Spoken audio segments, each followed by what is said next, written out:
After 43 days in the custody of U.S. immigration authorities, Yeni Gonzalez was released on bail. She had been separated from her 3 children on the southern border of the United States when they tried to enter the country without legal documents. She spoke with the Voice of America when she left the migrant detention center in Eloy, Arizona.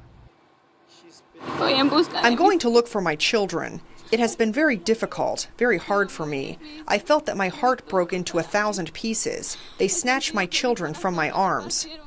For 5 weeks, Gonzalez was detained in this immigration center, 3,800 kilometers from New York, where her 3 children were sent. Gonzalez was distraught.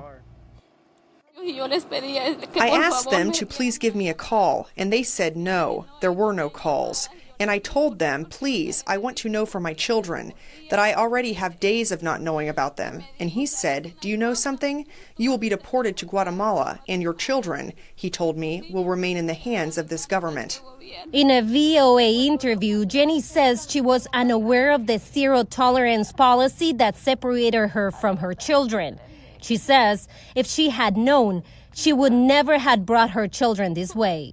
They are now in New York under the care of the Cayuga Center. Donations made it possible for Gonzalez to be released on bail. The bail was paid by some families, mothers who were in New York City. And thank God they sent me by text message confirmation it was paid, that the bail of $7,500 was paid. Gonzalez's departure coincided with First Lady Melania Trump's visit to Migration Processing Center in Tucson, Arizona. Trump is closely following the situation of these undocumented families and the work of the authorities.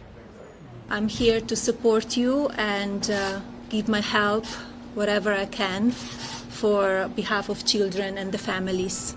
The Trump administration says it will reunify families, according to the head of the Department of Health and Human Services, Alex Azar. They would be unified with either parents or other relatives under our policy. So, of course, if the parent remains in detention, unfortunately, under rules that are set by Congress and the courts, they can't be reunified while they're in detention.